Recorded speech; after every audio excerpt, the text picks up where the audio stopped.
నమస్కారం, welcome to I dream ధర్మ మార్గం కార్యక్రమానికి స్వాగతం. నేను మీ విజిత.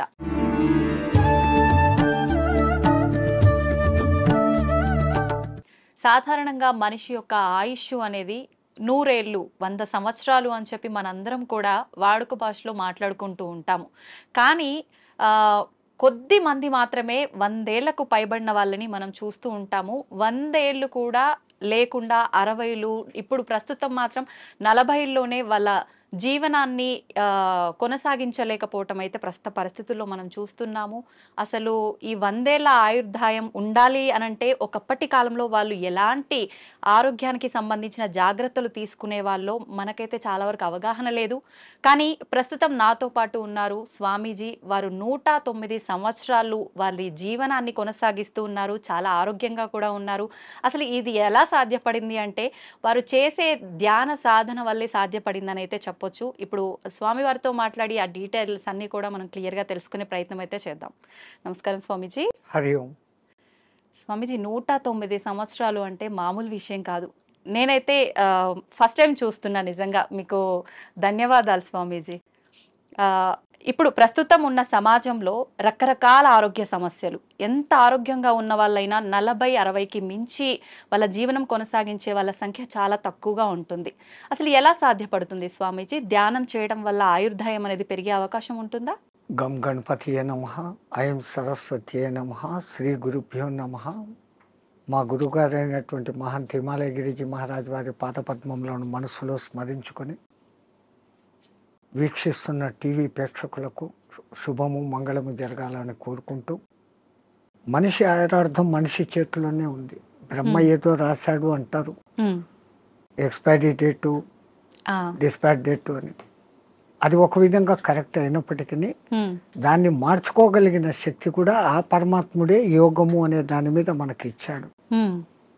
ఒక యోగ సాధన, సిస్టమేటికల్ లైఫ్, ఏ టైంలో ఏం తినాలా, ఎంత తినాలా, ఆ పద్ధతులన్నీ ఉండి ఒక గురువు నేర్పించినాడు. ఆ నేర్పించిన సిస్టమ్ ఈ రోజు వరకు తూచా తప్పకుండా పాటిస్తూ ఉంటే 109 ఏం కర్మ, ఇంకా ఎన్నాళ్ళైనా బతకవచ్చు.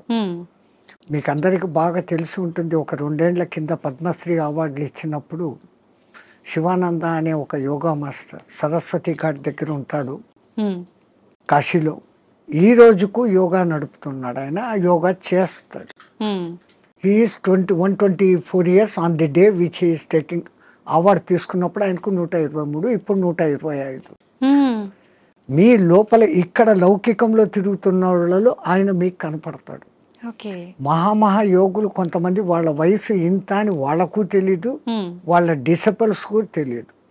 మరి హిమాలయాలలో ఉండి తపస్సులు చేసుకుంటున్న వాళ్ళు అట్లే ఉన్నారు.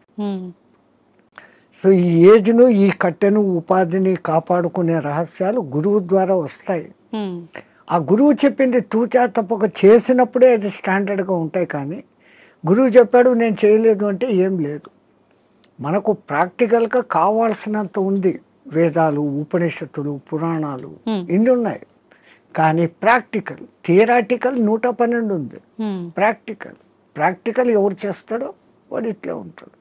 ఓకే, అంటే ఇలా చేసిన వాళ్ళకి ఖచ్చితంగా సాధ్యపడుతుంది. ఎవరైనా బతికేది 120 ఏళ్ళ ఆయురార్థం అనేది పరమాత్ముడు ఇచ్చింది. మనంతకు మనమే ఒక 20 ఏళ్ళు పోగొట్టుకుంటున్నాం.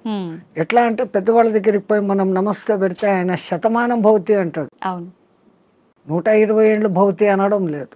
అక్కడే 120 ఏళ్ళు పోయింది. ఈ ఉన్న 100 ఏళ్లలో 50 ఏళ్ళు నిద్ర, 15-16 ఏళ్ల వరకు ఏమీ తెలియని బాల్యం, 80-90 వచ్చినప్పటి నుంచి నట్టుబోట్లు లూజ్ అయ్యి అదొక 10 ఏళ్ళు. 100 ఏళ్ళు బతికినా దాంట్లో వాడి నిజమైన బతుకు 15-20 ఏళ్ళు మాత్రమే. ఎవరికి నచ్చినట్టు మళ్ళీ దాంట్లో అక్కడికి యాత్రలు, ఇక్కడికి ప్రయాణాలు, ట్రాన్స్పోర్ట్, టీవీలు చూడాలు, సినిమాలకు పోవడాలు, ఆ గంటలంతా తీసేస్తే అది ఒక 5-6 గంటలు. అది నిజమైన మనిషి బతుకు ఎట్లా ఉండాలా అనేది అక్కడ ఉంది. ఎంతసేపు నిద్రపోవాలా, ఎంతసేపు మేలుకోవాలా. పెద్దలు అంటారు దిన్ దియా కామ్ కర్నేకి లియే, రాత్ దియా సోనేకి లియే అని. పగలు పని చేసుకునేకి ఇచ్చాడు, రాత్రి నిద్రపోయేకి ఇచ్చాడు. మనం ప్రకృతికి విరుద్ధంగా రాత్రంతా 11, 12 వరకు మేల్కుంటున్నాం. అవును. సూర్యోదయాన్ని చూడకుండా సూర్యోదయం అయినాక లేస్తాం. కరెక్ట్. అప్పుడు లేచి స్నానాలు చేస్తున్నాం. మన పూర్వీకులు మనకు చెప్పింది బ్రహ్మ ముహూర్త స్నానం, అది దేవతల స్నానం. సరే నీకు అది వీలు కాలేదు, 4:30కి చేయి ఋషుల స్నానం, 5:30కి చేయి మనుషుల స్నానం, సూర్యుడు బయటికి వచ్చినాక చేసే స్నానం రాక్షస స్నానం. అంత సిస్టమ్ ఎందుకు పెట్టినారు? Early to bed, early to get up. 9-10 బజేకు సోజావు, 9-10 గంటలకు నిద్రపోండి. 3 గంటల వరకు 5:30-6 గంటల నిద్ర ఒక మనిషికి అది చాలు, సరిపోతుంది. మనం అట్లా చేయడం లేదు. రాత్రి 11, 12 వరకు మేల్కొని పొద్దున్న 7 గంటలకు లేస్తూ ఉన్నాం. సో అక్కడ కొంచెం దెబ్బ. రెండవది తినే ఆహార పదార్థాలు. ఒకప్పుడు ఏ ఎరువులు వేయకుండా పండించేవాళ్ళు. 6 నెలలు 7 నెలలకు కానీ కోతకు వచ్చేది కాదు ధాన్, గోధుమలు కానీ రైస్ కానీ. ఇప్పుడు 3 నెలలు 2 నెలలకి వచ్చేదానికి చేసేస్తూ ఉంటారు ఆర్టిఫిషియల్ ఎరువులు వేసి. సో దాంట్లో శక్తి బలము ఉండడం లేదు. ఆ తినే విధానం కూడా హైయెస్ట్ బాయిలింగ్ చేసి తింటాను. జబ్బులు మూల కారణం అది. పరమాత్ముడు సృష్టించిన 84 లక్షల జీవరాశుల్లో ఏది కూడా ఉడికించి తినడం లేదు, ఫ్రిడ్జుల్లో పెట్టుకోవడం లేదు. అవి హ్యాపీగా ఉన్నాయి, కంటద్దాలు పెట్టుకోవడం లేదు, చౌట్ మిషన్ పెట్టుకోవడం లేదు. మనం పెట్టుకుంటున్నాం. కరెంట్ ఆ ఫుడ్కు వ్యతిరేకం. సహజ ఆహారం ఋషులు మునులు అంతా కందమూలాలు, పండ్లు, ఫలాలు. పరమాత్ముడు ఏది న్యాచురల్గా ఇచ్చినాడో అప్పటికది తినేస్తారు. మళ్ళీ సాయంత్రానికి రేపటికి అని దాచిపెట్టుకోవడం కూడా లేదు. ఓకే, ఎప్పుడు తప్పుడే. ఒకసారి చెట్టు నుంచి కట్ అయితే 3.5 అవర్స్లో తాను తిన్నప్పుడు ఆ చెట్టుకు దానికి కనెక్టివిటీ పవర్ ఉంటుంది. ఆ ఫలము శక్తివంతంగా ఉంటుంది. దాన్ని మనం ఫ్రిడ్జ్లో పెట్టేసి స్టాక్ పెట్టుకొని ఎప్పుడెప్పుడో తింటున్నాం. ఆ చెట్టు కనెక్టివిటీ ఆ పండులో నుంచి పోతుంది. పండు రుచి ఉంటుంది, శక్తి తగ్గిపోతుంది. అయితే స్వామీజీ, ఇప్పుడు మీలాంటి యోగులకే సాధ్యపడుతుందా? ఇప్పుడు మీరు చెప్పినట్టుగా ఇలాంటి ఆహార నియమాలు పాటించి ధ్యానం పైన ఫోకస్ చేస్తే నార్మల్ మనుషులకు కూడా సాధ్యపడుతుందంటారా? ఎవరికైనా అమ్మ, పరమాత్ముడు 24 గంటలు టైం ఇచ్చాడు. 23 గంటలు మీ నిద్ర, మీ లౌకిక వ్యవహారాలు అన్నీ చూసుకోండి, ఎంజాయ్ చేయండి. మనిషి జన్మ ఎత్తే ఆనందించాల. ఫ్రెండ్స్తో, రిలేటివ్స్తో సినిమాలు ఎంజాయ్ చేయండి. బట్ 1 అవర్ నాది అనుకోండి. ఈ 1 అవర్లో ఒక half an hour body fitness ఎక్సర్సైజులు, ఒక్క 40-30 మినిట్స్ నేను ఎవరు అన్న ప్రశ్న వేసుకొని మీలోకి మీరు ప్రయాణం. అది ఆత్మధ్యానం అంటాం మేము. ఓకే, బయటికి గమ్మని కూర్చొని ఉంటాం. దానికి ఇంకా ఎన్నో పద్ధతులు ఉన్నాయి.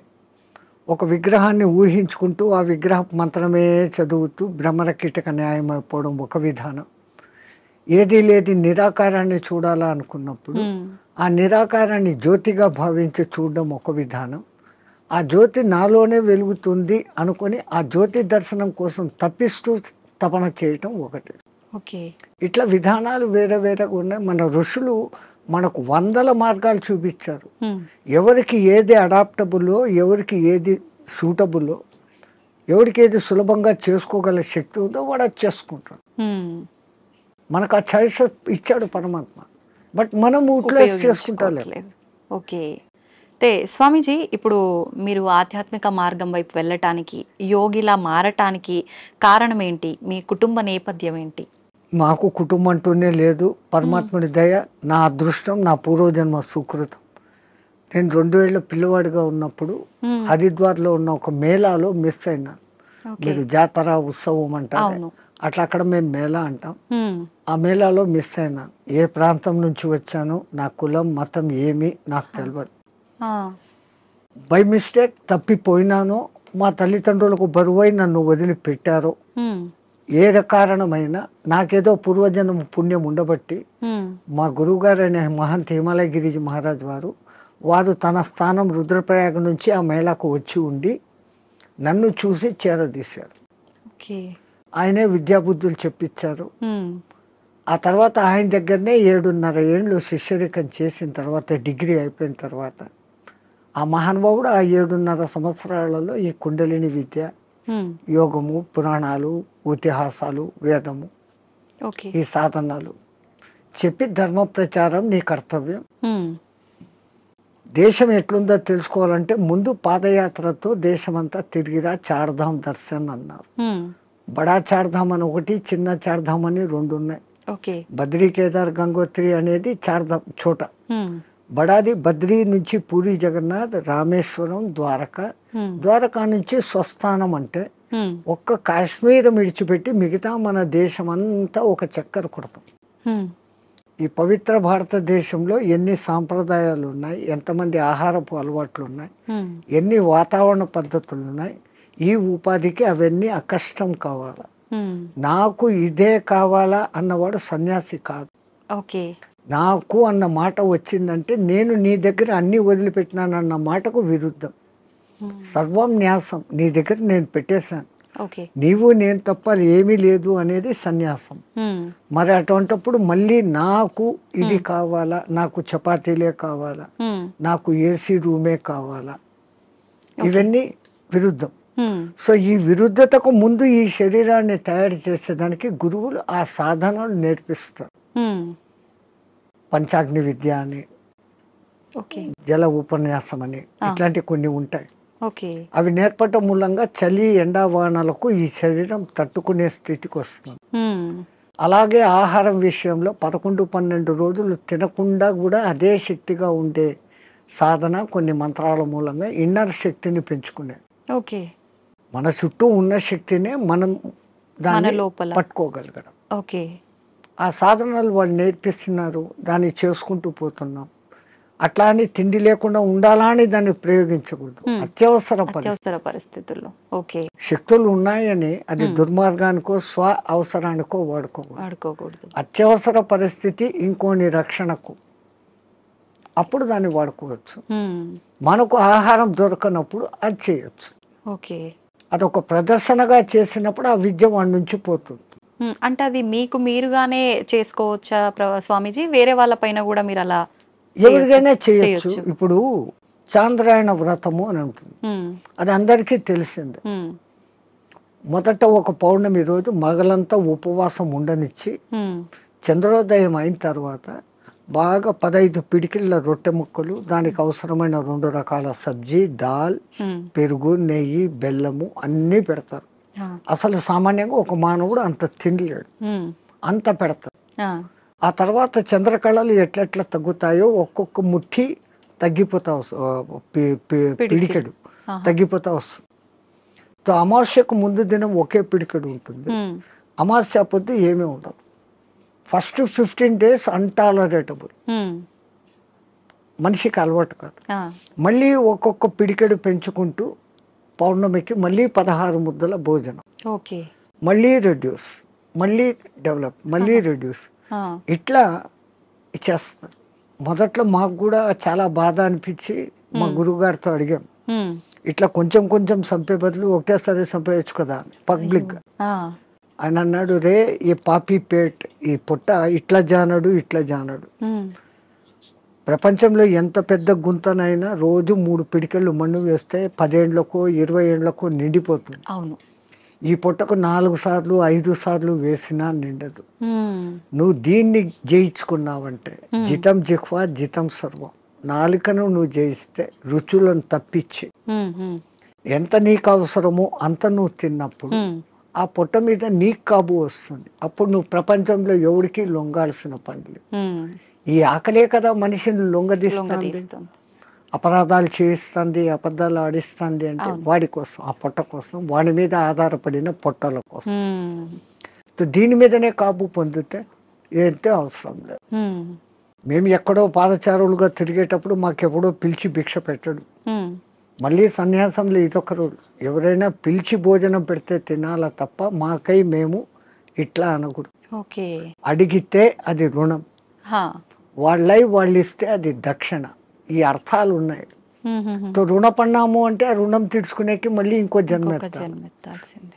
జన్మరాహిత్య స్థితి కోసం సన్యాసం. మరి ఇప్పుడు మళ్ళీ ఈ లంపటంలో ఎందుకు పడాలి? ఎట్లాగో గురువు ఇచ్చిన సాధన ఉంది, ఉండొచ్చు, అప్పుడు వాడుకుంటాం దాన్ని. స్వామీజీ మీరు చెప్పారు కరెక్టే. అలా మేము చేయి చాపి అడిగామంటే అది రుణంలాగా ఉండి మరొక జన్మకి దారి తీస్తుంది. కానీ చాలామంది బాబాల్ని, స్వామీజీల్ని చూస్తున్నాం గదా! వాళ్ళు ఖచ్చితంగా తీసుకుంటూ ఉంటారు. వాళ్ళందరినీ దొంగ బాబాలు అలా అనొచ్చంటారా? ఈ ప్రకృతి పరమాత్ముడు సృష్టించిన దాంట్లోనే చెడు మంచి రెండు ఉన్నాయి. చెడు ఉన్నప్పుడే మంచి ఏదో మీరు ఐడెంటిఫై చేయగలుగుతారు. బాగా ఎండలో తిరిగేసి వచ్చారు, మీ ఇంట్లో కూర్చొని ఫ్యాన్ ఆన్ చేశారు, ఆ చల్లగాలి ఆహా అంటున్నారు. ఈ ఆహా అని మీకు ఎప్పుడు అనిపించింది? ఆ ఎండ అనుభవించినాక, ఆ బాధ అనుభవించినాక. అది లేకపోతే మీరు జీవితాంతం ఫ్యాన్ కిందనే ఉన్నప్పుడు ఈ ఫ్యాన్ నాకు సుఖం ఇస్తుంది అన్న గుర్తింపు మీకు రాదు. సో సుఖాన్ని మీరే గుర్తింపు చేసుకుంటున్నారు. ఎండలో తిరిగి ఉస్సు బస్సు నాకు నీళ్లు తప్పికెత్తంది మంట అనే ఫీలింగ్ వచ్చినప్పుడు కష్టాన్ని మీరే ఫీల్ అవుతాను. ఓ అది కష్టము, ఇది మంచిది, బాగుంది అనే కంపారిజన్ వస్తాను. అట్లా లోకంలో వేరే రకాలు ఉంటారు. ఇంకోళ్ళను మనం విమర్శన దృష్టిలో మేము చూడం. అతను దృష్టిపథం ఎట్లాడుతూ కొంతమంది ఉంటారు, మీ కర్మను తొలగించాలంటే మీ దగ్గర నుంచి ఏదో ఒకటి తీసుకున్నప్పుడు మీ తీసుకోవడం బాహ్యంగా ఉన్నా దాని వెనకల మీ కర్మను లాగలిగిన గొప్ప వాళ్ళు ఉంటే ఆ పని చేస్తారు. ఇంకా కేవలం బతుకు తెరువు కోసం ఈ బట్టలు వేసుకొని తింటున్నాం చేస్తున్నాం అనే వాళ్ళు ఉన్నారు లోకం. కానీ నే మట్టుకు నా వరకు అసలు నేను అందరికీ చెప్పేసలా, ఇంకోటి నువ్వు విమర్శించకు, కంపేర్ చేసుకోకు. నీ కర్తవ్యం నువ్వు చేసుకుంటావు, నీ గురువు నీకేం చెప్పాడో అది చేసుకుంటావు. కంపారిజన్లోకి పోతే ప్రపంచమంతా ఇంకా సమస్యలే. స్వామీజీ, క్రియాకుండలి అంటుంటారు, ఇదొక విద్యనా? ఇది నేర్చుకోవటం వల్ల ఎటువంటి మార్పులు గమనించవచ్చు అంటారు? యోగం అంటేనే కలయిక. విడిపోయాం పరమాత్మ నుంచి, మళ్ళీ పరమాత్మతో కలవాలా అనుకోవడమే యోగం. ఆ ఒక్క యోగ సాధనకు మన పూర్వీకులు అనేకంగా క్రియాయోగం అని, కర్మయోగం అని, భక్తి యోగం అని, జ్ఞానయోగం అని, కుండలిని యోగం అని, హఠయోగం అని, క్రియాయోగం అని, నాదయోగం అని, స్వరయోగం అని. స్వరయోగం అంటే ముక్కుల ద్వారా గాలి ఎటు పోతుంది ఎటు వస్తుంది అని ఇన్ని రకాలు ఉన్నాయి. అది కూడా మనకు ఇవ్వబడిన చాయిసెస్. నీకు దేంట్లో నిష్ణాతత వరకు పోగలుగుతావు. ఇప్పుడు స్టడీస్లో తీసుకుంటే బిఏ అయినాక ఎంఏ, ఎంఏ అయినాక ఎంఫిల్, ఏమో అంతతో నువ్వు దాంట్లో పర్ఫెక్ట్. సో దీంట్లో కూడా ఫండమెంటల్స్ నుంచి ఆ స్థాయికి నువ్వు పోగలిగినప్పుడు యూ విల్ అచీవ్. ఎవరైనా కానీ అచీవ్ కావచ్చు. చాయిసెస్. అట్లాంటి దాంట్లో ఈ క్రియాయోగం అనేది ఒకప్పుడు వైదిక కాలంలో ఉండేది, మధ్యలో లుప్తమైపోయాయి. ఆ లుప్తమైపోయిన దానికి మనుషులకు తిరిగి అందించాలని దాని మూల పురుషుడైన మహావతార్ బాబా ఒక మహానుభావుడిని ఎన్నుకొని అతని మాధ్యమంగా చేసుకొని కొన్ని వేల గ్యాప్ మధ్యలో తర్వాత మళ్ళీ ఆయన ద్వారా ప్రచారంలోకి తీసుకొని వచ్చారు. ఆయన తీసుకొని వచ్చిన వాళ్ళలో క్రియాయోగం చేస్తే ఫలితం ఇట్లుంటుంది అని లోకానికి చూపించినోడు ఒక యోగి ఆత్మకథ రాసినాడు కదా పరమానంద. ఆయన డెడ్ బాడీ 15 రోజుల వరకు చెడలేదు. అది యోగి శక్తి. క్రియాయోగం చేస్తే క్రియాయోగం చేస్తే దాంట్లో చేయాల్సిన దాంట్లో కఠినతరమైన సాధన ఏమంటే ఖేచరీ ముద్ర. ఈ నాలుకను వెనకకు మడిచి చిన్న నాలుకను ఉండే దాని వెనకకు పెట్టి నాసికా రంధ్రాలను క్లోజ్ చేస్తూ సాధన చేసినప్పుడు ఆ చిన్న నాలుక బ్రహ్మ మన మైండ్లో నుంచి ఒక రసం ఊరి ఒక డ్రాప్ పడుతుంది. అది అన్నాహారాలకు నీటి దప్పికలను కానివ్వకుండా చేయటమే కాకుండా ఈశ్వరానుసంధాన శక్తిని కలగజేస్తుంది. బ్రహ్మరంధ్రం యాక్టివేట్ అయ్యేటట్టు చేస్తుంది. షట్చక్రాలు యాక్టివ్గా ఉండేదానికి కారణమవుతుంది. షట్చక్రాలు ఎప్పుడు యాక్టివ్గా ఉంటాయో ఆ షట్చక్రాలు నియంత్రిస్తున్న ఇన్నర్ ఆర్గాన్స్ అన్ని యాక్టివేట్. దేహం ఆరోగ్యంగా ఉంటుంది, మనసు ఆరోగ్యంగా ఉంటుంది, ఆత్మ ఆనంద స్థితిలో ఉంటుంది. ఈ సాధన చేయడానికి ఎంత కాలం పడుతుంది స్వామీజీ? చాలా కష్టంతో కూడుకున్నదే కదా. దాన్ని బలవంతంగా ఆ నాలుకను సాగదీస్తూ వెనకున్న నరాన్ని కట్ చేసి లోపలికి తోసుకుంటూ తిప్పలు పడేదానికే 3-4 ఏళ్ళు అవుతుంది. అది బలవంతంగా చేసింది. పూర్వజన్మ సుకృతం ఉన్నప్పుడు, ఆ గురు కటాక్షం ఉన్నప్పుడు అది సహజంగా వెనక్కి వెళ్ళిపోతుంది. అది ఎవరికి ప్రాప్తతో వాళ్ళకే. ప్రతి ఒక్కటి ఎవడు చేయాలంటే, మనమంతా ధీరుబాని అంబాయిలు కాలేమే. మన దేశంలోనే పుట్టాడు ఆయన, మన ఎదురుగానే పెరిగాడు, ఈ పొద్దు కోట్ల ఆస్తి, మనం లేదు. అవును. సో ఎవరికి ఏది ఉందో అదే అది. కానీ సాధన సిస్టమేటికల్గా చేస్తే ఎవరైనా అద్భుతమైన క్రియాయోగి కాగలరు. ఇప్పుడు మీరు కూడా ఈ విద్యను నేర్చుకున్నారు కదా స్వామీజీ, మీకు ఎంతకాలం మాకు నేర్పించింది మా గురువు గారు కుండలిని విద్య. కుండలిని విద్య. ఓకే. అదే నేను చెప్పాను, ఇప్పుడు ఇన్ని యోగాలు ఉన్నాయని. దాంట్లో మా లైన్ కుండలిని యోగ సాధన. మీరు మీ గురువు గారి దగ్గర నేర్చుకున్నారు, మళ్ళీ మీరు మీకు శిష్యులు వాళ్ళకి సాధన నేర్పించడం ఇలాంటివి చేస్తుంటారా స్వామీజీ? ఎందుకంటే మొట్టమొదట నేను గురువు అనిపించుకోవడం నాకు ఇష్టం లేదు. ఓకే. ఎందుకని? అందరూ గురువులే. పత్రిజీ అంటారు, you are masters, I'm also master, you are gods, I'm also god అంటారు. సో అందరిలో అదే ఉన్నప్పుడు నేను ఏదో నేర్పిస్తాను అనే అహంకారం కాదు. నాకైతే తపన ఉంది, నేను బాగున్నాను, నాలాగా మీరు ఉండండి. కానీ ఆ చేసే ప్రాసెస్ అందరూ అట్లా చేయలేరు. ఆ క్రియలు ఉంటాయి, క్రియల తర్వాత 3 బంధాలు అనేటివి ఉంటాయి, పూరక కుంభక రేచకాలు అనేది ఉంటాయి. ఇవన్నీ చెప్తున్నప్పుడు బాగా వింటారు, ప్రాక్టికల్ అది ఉండదు. థియరాటికల్ గా నేను వాళ్ళకి పూర్తి అర్థమయ్యేటట్టు చెప్తా వాళ్ళ భాషలో. బట్ చెప్పిన తర్వాత ఆ రోజు చాలా బాగుంది అంటారు, నెక్స్ట్ డే దాన్ని చెయ్యరు. వీళ్ళందరూ ఎట్లున్నారంటే ఈ కాలంలో, ఈ పొద్దు వినేయాలా రేపటికంతా నాకు వచ్చేయాలి, వింటే రాదు కదా. Practical, everything practical. ఓకే స్వామీజీ, మీరు ఇన్ని సంవత్సరాలుగా రకరకాల మార్పులు సమాజంలో కానీ మనుషుల్లో కానీ చూస్తూ వచ్చారు కదా, ప్రత్యేకించి చెప్పాలి అనంటే ఎక్కువగా మార్పు చెందిన విషయాలు ఏంటి? స్వాతంత్రం రాకముందే చాలా బాగుండిందమ్మ దేశం. ఇంత క్రూరత అనేది అప్పట్లేదు. అప్పుడు వాళ్ళ పోలీసింగ్ చాలా తక్కువ అయినా బ్రిటిష్ వాళ్ళు పద్ధతిగా ఉన్నారు. కానీ వాళ్ళది వాళ్ళు ప్రచారం చేసుకునేకి మన గురుకుల వ్యవస్థను ధ్వంసం చేసి ఈ ఇంగ్లీష్ ఏబిసి కాన్వెంట్లు పెట్టారు. అవును. సో వాళ్ళ ప్లాన్ మన సంస్కృతిని ధ్వంసం చేస్తే మనం పోతాము. కానీ మన సనాతన ధర్మ సంస్కృతి అజరామరం, ఎవడు దాన్ని ఏమీ చేయలేదు. 1000 ఏళ్ళు ప్రయత్నం చేశాడు, ముస్లిమ్స్ కాలేదు. 400-500 చేసిన బ్రిటిష్ వాళ్ళ చేత కాలేదు. ఈ పొద్దుకు అది అజరామరంగా ఉంది. ఎందుకంటే మనది గురు శిష్య పరంపర, అది ఎక్కడా పోదు.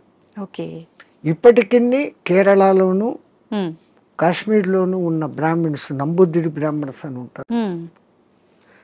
వాళ్ళ వేద పఠన విధానం, వాళ్ళు వేదాన్ని కాపాడుకుంటూ వస్తున్నారు. పుస్తక రూపంలో వీడు కాల్చేశాడు. మస్తకాన్ని ఎక్కడ కాలుస్తావు? మస్తకంలో పెట్టుకుని తరతరాలు అందిస్తున్నారు. కాబట్టి మన దేశం ఈ రోజుకు అలాగనే ఉంది, భవిష్యత్తులోనూ అలాగనే ఉంది.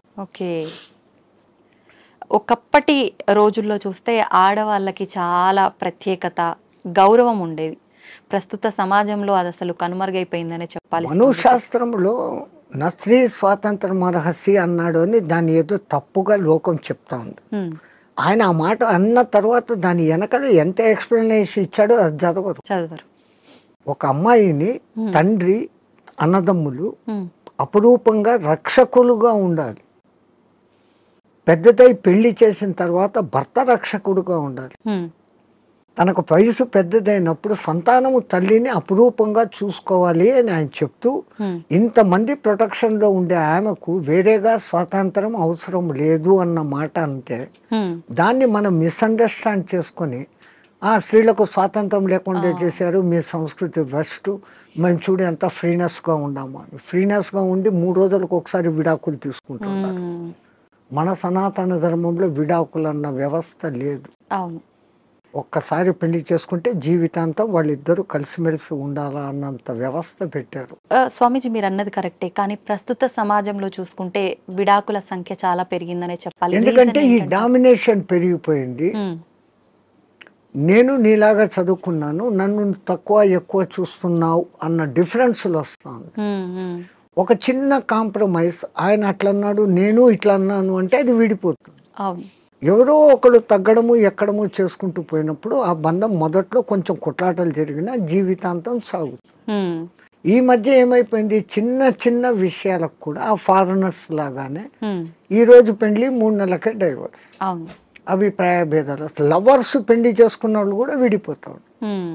వీళ్ళు ఒకళ్ళనొకళ్ళు ముందు అర్థం చేసుకోవడం, ముందు అర్థం చేసుకొని ఈమెది తన ఇంట్లో తాను రాణిలాగా పెరిగింది, ఇప్పుడు వాళ్ళందరినీ వదిలి మా ఇంటికి వచ్చింది, నా పేరు నిలబెడుతుంది నా కుటుంబంలోకి వచ్చి అని ఆమెను అంత గౌరవంగా ఈయన చూసుకున్నప్పుడు, ఇప్పుడు మా అమ్మా నాన్నలు మా అత్త మామలే, నా మొగుడే నాకు దేవుడు అన్నట్లు ఈమె చూసుకున్నప్పుడు లోకంలో ఈ డిఫరెన్సెస్ రావు. తప్పు ఇటుందా అటుందా కాదు, వీళ్ళిద్దరి మధ్య సరి అయిన అవగాహన ఉందా లేదు. ఒక తల్లికి ఏం భయం ఉంటుంది, 20 ఏళ్ల వరకు పెంచుకున్న కొడుకు ఎక్కడ ఆమె కొంగులో కట్టేసి వెళ్ళిపోతుందో అనేది తల్లి బాధ. నేను మా వాళ్ళందరినీ ఇడిచిపెట్టి ఇక్కడికి వస్తే ఈమె పెత్తనం ఏంది, నా మొగుడుతో నాకు స్వేచ్ఛ లేదు అని ఈమె. కరెక్ట్ చెప్పారు స్వామిజీ. ఆ భావ ఈ విధంగా ఉన్నప్పుడు ఇట్లుంటుంది. మా అమ్మని విడిచిపెట్టేస్తాను, వీళ్ళే ఈ అత్తమామలే నా అమ్మ నాన్న అనుకున్న మెంటాలిటీలోకి ఈమె వచ్చినప్పుడు గొలాట లేదు. నా ఆడబిడ్డలు వేరే ఇంటికి ఇచ్చాను, ఆ పేరే ఆడబిడ్డ, అవును, ఈడ బిడ్డ కాదు ఆడబిడ్డ అంటాడు. నా బిడ్డలు నాడిచ్చాను, అట్లాగనే కదా నాకు వచ్చింది, ఈ కొడలు ఇప్పుడు నా కూతురు అనుకుని చూసుకుంటూ వీళ్ళు ఉన్నప్పుడు ఎక్కడ కొట్లాట్లు, ఎక్కడ తేడాలు. అట్లా ఉన్న కుటుంబాలు కూడా ఉన్నాయి, ఎన్నో నేను చూశాను. చాలా మంది ఇండ్లకు నేను భిక్ష పోయినప్పుడు అమ్మ అమ్మ అని తిరుగుతుంటే ఆ అమ్మాయిని నేను వాళ్ళ కూతురు అనుకున్నాను, వచ్చినోడు వాళ్ళ అల్లుడు అనుకున్నాను, చూస్తే వీళ్ళ కొడుకు ఆమె కోడలు, అంత అన్యోన్యంగా ఉన్నా, ఎంత హ్యాపీ ఫీల్ అవుతుంది. అవును, అది ఎక్కడో ఒక్క కుటుంబంలో అత్తాకోడన్ల గలాటలు, డామినేషన్లు. అవును, ప్రపంచమంతా అట్లా లేదు, మన భారతదేశం అట్లా లేదు. ఎందుకంటే మనం పెంచిన పెంపుదల పిల్లల్లో ఆ ప్రవర్తన అట్లే ఉంది, మన సనాతన ధర్మం. అది చెప్పకపోవడంతో ఈ మధ్య ఈ డిఫరెన్స్. సమిష్టి కుటుంబంలో ఉన్న పెరిగిన పిల్లలు అద్భుతంగా ఉంటారు, ఎందుకంటే వాళ్ళకి అన్ని ఆప్యాయతలు, మా అత్త ససు అన్ని వరుసలు అక్కడ ఉంటాయి. అవును, పెళ్లికి ముందు నుంచే అత్త మేనత్త, మేనమామ, మామ, అత్త, ఇవన్నీ వరుసలు ఉంటాయి. అవును, ఆ అఫెక్షన్ లో పెరిగిన వాడు ఎప్పుడు లవ్ డిస్ట్రిబ్యూట్ చేయాలని చూస్తాడే తప్ప ఈ ఇన్కన్వీనియన్స్ ఫీల్ కాడు, ఇన్సెక్యూరిటీ ఫీల్ కాడు. ఇప్పుడు సమాజం ఎట్లా ఉంది, పెళ్లి పొద్దు చేసుకుంటారు, వేరే కాపురం అంటారు. ఆ పుట్టిన పిల్లలను వీళ్ళిద్దరు ఉద్యోగాలకు వెళ్ళిపోతారు, ఆయానో లేకుండా అంటే ఇంకెక్కడో పెంచుతాడు. వాడు అఫెక్షన్ లేకుండా పెరగటంతో మనిషిలో క్రూయాలిటీ పెరుగుతా. ఇప్పుడు జరిగే ఈ అరాచకాలన్నిటికీ కారణం ఇదే అంటారా? నేను అదే, వాడు ఇన్సెక్యూరిటీగా పెరిగాడు, అవును అవును, దురలవాట్లకు ఈజీగా పడిపోతాడు, డామినేషన్ వస్తుంది. అవును, ఇవన్నీ కారణం వానికి లవ్ అండ్ అఫెక్షన్ దొరకపోవడం. అసలు తల్లి మామూలుగా ప్రేమగా పాలివ్వడం లేదు.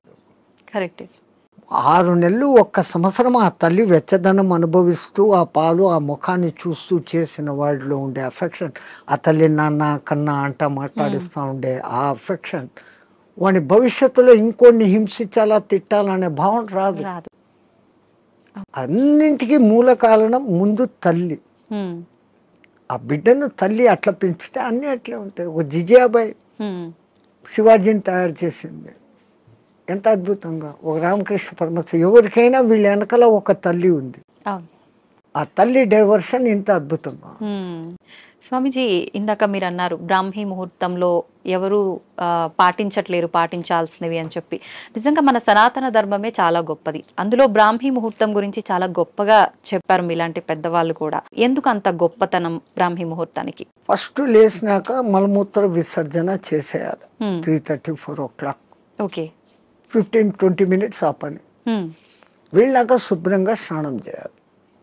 భాష్యంగా మనం ఎంత శుద్ధం చేసుకున్నా 1 గ్రాము ఇక్కడ 1 గ్రాము ఇక్కడ 1 గ్రాము ఇక్కడ 10 గ్రాములు మైనస్ ఉంటుంది.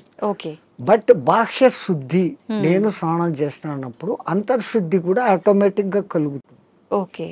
Now I am cure, I am pure అన్న భావన ఇక్కడ వచ్చినప్పుడు ఆ భావన ఇన్నర్ కు కూడా తగులుతుంది. ఆ బ్రహ్మముహూర్త టైంలో మీకు సౌండ్స్ ఎక్కడ ఉండవు, ప్రశాంతంగా ఉంటుంది. ఇంకా పక్షులు లేచి కిలకిలా రావాలకు కూడా చేయవు. ప్రకృతి అంతా ప్రశాంతమైన తపస్థితిలో ఉన్న స్థితిలో ఉంటుంది. ఆ వైబ్రేషన్స్ హిమాలయాలలో జపాలు తపాలు చేసుకుంటున్న వాళ్ళ వైబ్రేషన్స్ అంతా ఆ గాలిలో కలిసి ఉంటాయి. ఓకే. దాంతో మనం కూడా కూర్చొని ప్యూరిఫై అయ్యి ఏదో ఒక సాధన గురువు చెప్పింది ఇదంతా ఏది లేదు. పత్రి చెప్పినట్లు శ్వాస మీద ధ్యాస, సంథింగ్ ఏది ఆలోచన లేకుండా కూర్చుంటే ఒక మనిషి ఒక దినంలో ఇప్పుడున్న పరిస్థితుల్లో ఇది అది అంటూ 60,000 ఆలోచనలు చేస్తాడు. సముద్రంలో అలలన్నా ఏ పొద్దున్నా అలసిపోయి గమ్మనైతాయేమో కానీ ఈ మనోతరంగాలు అలవడం లేదు. One after one. ఈవెన్ మీరు నిద్రపోయినా నిద్రలో 5 గంటల సేపు మనసే పనిచేసి కలలు చూపిస్తుంది. ఆ 1 గంట సౌండ్ స్లీప్. అది మన నిజమైన తత్వం. అక్కడ మనం ఆత్మతత్వంలో ఉన్నాం. బట్ ఆత్మతత్వంలో ఉన్న మన సంగతి మనకు అప్పుడు తెలీదు. లేచిన తర్వాత I had a sound sleep అంటాను. సో ఈ సాధన ఉపాసనలు మన పెద్దవాళ్ళు నువ్వు మేలుకొని సుషుప్తి స్థితిలోకి పో అనేదానికి ఈ సాధనలు వ్యవహారాలు. ఓకే. అయితే ఇప్పుడు సాధనలు ఇవన్నీ చేయలేని వాళ్ళు, నార్మల్ వాళ్ళు ఇప్పుడు బ్రహ్మీ ముహూర్తంలో ఇలాంటి పనులు చేయాలి, అలాంటి పనులు చేయాలి, అసలు కరెక్ట్ బ్రాహ్మీ ముహూర్తం అంటే ఏ సమయం నుంచి ఏ సమయం వరకు? అదే చెప్పాను కదా, 3 to 3:45 దేవతల టైం. ఓకే. 3:45 to 4:45 ఋషుల టైం. 4:45 to 5:45 మానవుల టైం. ఓకే. ఆఫ్టర్ దట్ రాక్షసుల టైం అన్నట్టు. ఇప్పుడు ప్రతి ఒక్కరూ రాక్షసుల టైంలోనే అన్ని స్నానాలు. సూర్యోదయం అప్పుడు ఆ అరుణ కిరణాలు అని వస్తాయి కదా, దాంట్లో ఎన్నో రకాల మనకు ఆరోగ్యాన్ని ఉత్తేజాన్ని కలిగించే వేవ్స్ ఉంటాయి. అల్ట్రావైలెట్, ఇన్ఫ్రారెడ్, ఎలక్ట్రోమాగ్నెటిక్, దానికి ఏమో ఇప్పుడు ఈ పేర్లన్నీ పెట్టారు. అప్పుడు సూర్యుని 7 వర్ణాలకు కలుపుకొని దాంట్లో తెలుపులో 7 వర్ణాలు ఉన్నాయని మన వాళ్ళు గుర్తించి చేస్తాడు ఆ సాధన, వర్ణ సాధన. ఇప్పుడు అదే కలర్ థెరపీ అని మళ్ళీ బయటకు వచ్చింది. రంగు బాటళ్లలో నీళ్లు పెట్టి సూర్యుడి దగ్గర పెట్టి బయట ఎండలో 7 రోజులు అట్లా పెట్టిన నీళ్లు తాగితే ఆ కలర్కు సంబంధించిన జబ్బు ఉన్న వాళ్ళకి క్యూర్ అవుతారు. ఒక్క సూర్యుడు ఆరోగ్య ప్రదాత అని మన వాళ్ళు చెప్పారు. దాంట్లో నుంచే ఇన్ని వస్తున్నాయి. ఇప్పుడు మన భూమి మీద పెరుగుతున్న మూలికలు అన్నీ పెరుగుతున్నాయంటే సూర్యుడు ఆధారం. నైట్ పూట తన సూర్యకిరణాలనే చంద్రుని మీదకి పంపించి అక్కడి నుంచి రిఫ్లెక్ట్ అయ్యి అది ఔషధులకు శక్తిని ఇస్తున్నాడు సర్కిట్. ఓకే. సో అందుకే మన పూర్వీకులు గుర్తించి ఆరోగ్యం భాస్కరాది చేత అన్నారు. ఆరోగ్యం సూర్యుని చేతిలో ఉంది. ఓకే. స్వామిజీ, ప్రాణాయామం ఇది చేసే వాళ్ళు ఎక్కువ కాలం జీవించే అవకాశం ఉంటుందంటారు కదా? 100%. పూర్వీకులు చెప్పిన లెక్క 21,600 రెస్పిరేషన్స్, 21,600 హంస జపం సాధారణంగా ఎవడో చేసేస్తాను ఇన్వాలంటరీ. అప్పుడు ఆ ఊపిరితిత్తులు ఇంతే పని చేస్తుంది. ఇట్లా తీసుకుంటున్నాం, ఇట్లా వదిలేస్తున్నాం. పరమాత్ముడు మనకు ఊపిరితిత్తులు ఇంత పని చేసేకి ఇచ్చాడు. దాంట్లో 10th కాదు కదా, 1% కూడా మనం చేయడం లేదు. తీసుకుంటున్నాం, వదులుతున్నాం. తీసుకున్న గాలిని యూటిలైజ్ చేసుకోవడం లేదు, ఉపయోగించుకోవడం. ఆ దానికి ప్రత్యేకంగా ఈ పూరక కుంభక రేచకాలు అనే ప్రాణాయామ వ్యవస్థ పెద్దవాళ్ళు పెట్టారు. ఓకే. సంపూర్ణంగా ఊపిరితిత్తులు నిండేంతగా దీర్ఘంగా శ్వాస తీసుకొని ముక్కులు మూసేస్తాం. ఓకే. ఆ తర్వాత బలవంతంగా ఆ గాలిని మింగుతున్న ఫీలింగ్ చేసి కడుపులో కూడా గాలి పోతోంది అని చెప్పి మళ్ళీ ఒకసారి ముక్కులు ఓపెన్ చేసి ఇంకొంచెం తీసుకుంటాం. అంత గాలి తీసుకొని మన కెపాసిటీని బట్టి 30 seconds 40 secondsతో ఆరంభించి నెలలు సంవత్సరాలు గడిచేసరికి 2 minutes 2.5 minutes వరకు ఆ కుంభకంలో ఉంచినప్పుడు తీసుకున్న గాలి మొత్తం యూటిలైజ్ అయ్యి కణాలు ఇడిచిన కార్బన్ డైఆక్సైడ్ అంతా వచ్చి బయటకు వచ్చేస్తుంది. అది రేచకం. ఈ విధంగా చేయడంలో మనకు శాస్త్రజ్ఞులు, మన ఆ పూర్వీక శాస్త్రజ్ఞులు చెప్పింది ఇడా పింగళ అనేది సూర్య చంద్ర నాడులు. ఒక ముక్కు ద్వారా చల్లని గాలి బాడీలోకి వస్తుంది, ఒక ముక్కు ద్వారా వేడి. శరీరంలో శీతోష్ణాలు సమస్థితిలో ఉండి ఆ రెండింటిని నియంత్రించగలిగినప్పుడు వాయువు ఈ 2 ముక్కులలో కాకుండా మనకున్న 72,000 నాడులలో 11 నాడులు ముఖ్యం. కండ్లకు పోయేది, చెవులకు పోయేది, ముక్కులకు పోయేది. ఓకే. ఇవన్నీ కాకుండా ఈ 11 మళ్ళీ సుషుమ్న అనేది మూలాధార చక్రం నుంచి సహస్రారం వరకు కనెక్టివిటీ కలిగిన ఒకే ఒక్క నరం. ఓకే. మిగతాది కొన్ని చోట్ల వచ్చి కట్ అయిపోతాయి, ఎన్ని చోట్ల వచ్చి కట్ అయిపోతాయి. ఇది అఖండంగా మూలాధారం నుంచి అక్కడ దాకా వస్తుంది. ఓకే. దాని లోపలికి గాలి ప్రవేశం చేసినప్పుడు అక్కడ జరిగే సంచలనం మనిషికి దీర్ఘాయుష్. అసలు ఈ ప్రాణాయామం చేస్తేనే దీర్ఘాయుష్. కారణం మామూలు మనిషి ఒక నిమిషంలో 15 రెస్పిరేషన్లు తీసుకుంటే నేను నిమిషం సేపు గాలిని బంధించగలిగినాను అంటే నాకు 15 రెస్పిరేషన్లు సేవ్డ్ కదా. It is in my bank account. Okay. ఒక్క ప్రాణాయామంలో నేను 15 ఊపిర్లు మిగిలిపెట్టుకుంటే 1 గంట సేపు చేస్తే అంటే 60 నిమిషాలు ఇంటూ 15 900 వాయువులు. ఒక 10-11 దినాలు చేస్తే 9,000, 21,000 వచ్చేదానికి ఒక 10 రోజులు 1 నిమిషం చేస్తే 10 దినాల తర్వాత నాకు 1 దినం ఆయుష్ పెరిగింది. అవును. It is in my hands. So అదే నేను 2 నిమిషాలు చేస్తే 5 రోజుల్లోనే నాకు 1 రోజు ఆయువు పెరిగింది. అది కారణం. ఓకే. ప్రాణాయామంలో అది రహస్యం.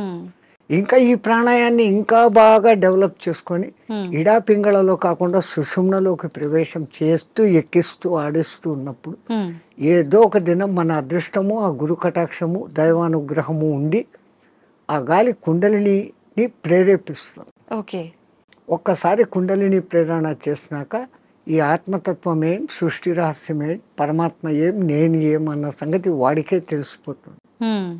ఇంకా అది బయటికి చెప్పుకునేందుకు కానీ ఆనంద స్థితిలోకి వాడు ఉంటాడు ఆ సాధకుడు.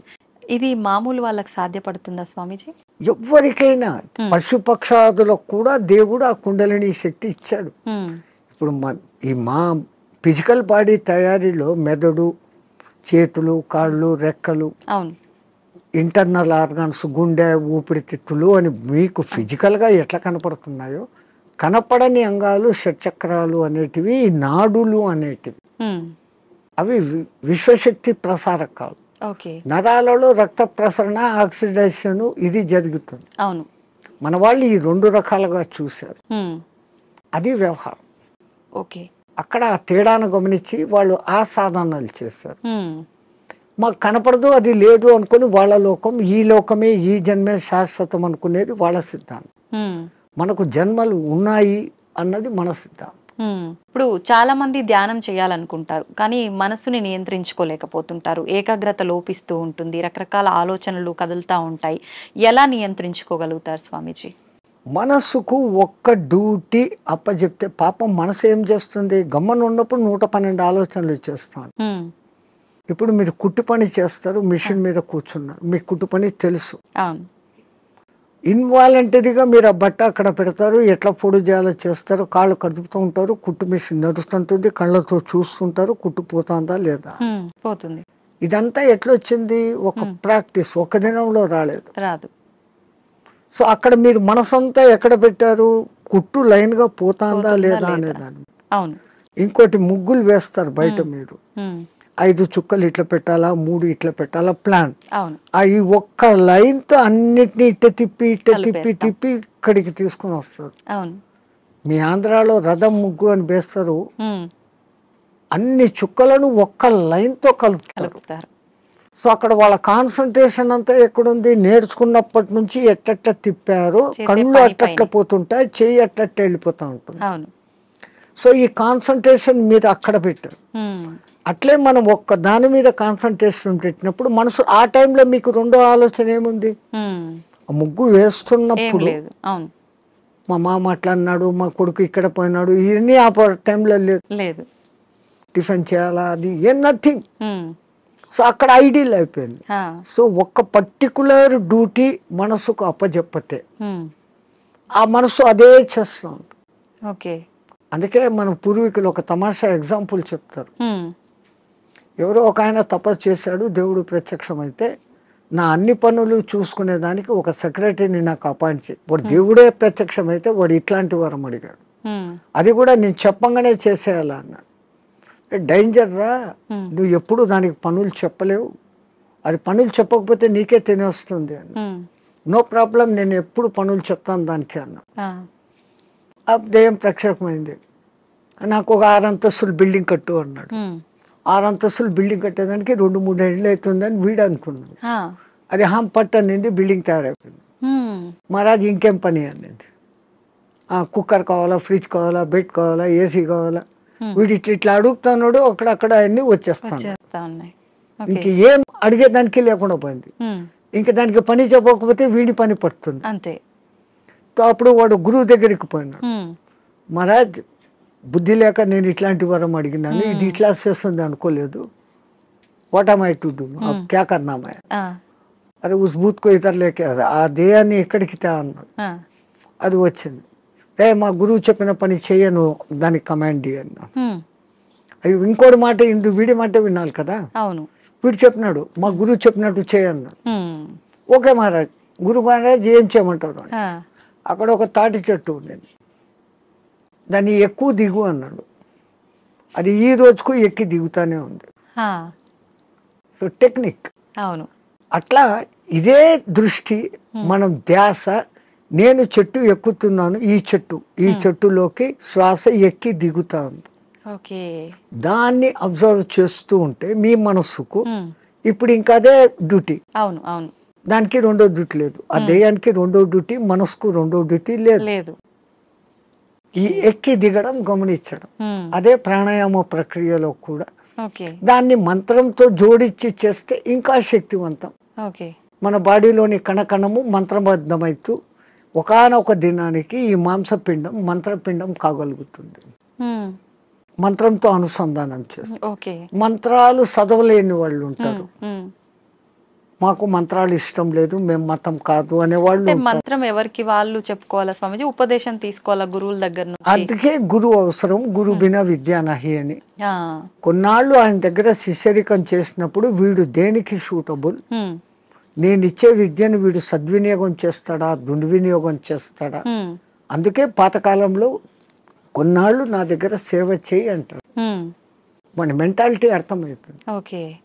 వాడు సిడ్ఫిరా అయితే గనక నేనేం నీ దగ్గర సేవ చేసేది, నాకు ఇంత పైసా ఉంది అంటాడు. ఆ వినయత ముందు మనిషిలో ఉండాలి.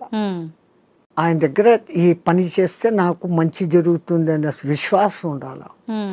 ఈ రెండు ఉన్నప్పుడు ఆ గురువు గాడిదను చూపించి ఇది దేవుడు, దీన్ని పూజ చేయంటే చేసినప్పుడు ఆ గాడిదలోనే నీకు దేవుడు కనపడుతుంది. పైలా విశ్వాస ప్రథం సోపాన్. విశ్వాసం అనేది అన్నిటికీ మించిన శక్తి. ఇక్కడ ఒకటి అచీవ్ చేయాలనుకున్నప్పుడు దాని మీద నేను చేయగలనా లేదా ముందే డిసిషన్ తీసుకోండి. గురువు ఒక మంత్రం ఇచ్చాడు, ఈ అనుష్ఠానం ఇట్లా చేయాలా, రోజు లేచి ఈ అగ్ని తర్పణాలు చేయాలా, ఇవన్నీ నేను చేయగలనా లేదా అనుకున్నప్పుడు గురుదేవ ఇయ్యండి అన్నారు. ఆ మంత్రం తీసేసుకున్నాను, నేను చేసుకోలేదు. దాన్ని చేయాల్సిన రీతిలో చేయకపోయినప్పుడు ఏం ఫలితం? సైకిల్ మోటార్ మీ దగ్గర ఉంది, దానికి పెట్రోల్ పోసేది పని ఉంది కదా. పెట్రోల్ పోకుండా నేను కొనుక్కున్నాను 1,00,000 పెట్టి పోవాలా, ఇది అంటే ఎట్లా పోతుంది? పెట్రోల్ పోయాలా, అప్పుడప్పుడు దానికి ఏదో ఆయిల్ పోయాలా, మైనర్ రిపేర్స్ చూసుకోవాలా, అప్పుడు ఆ బండి పోతుంది.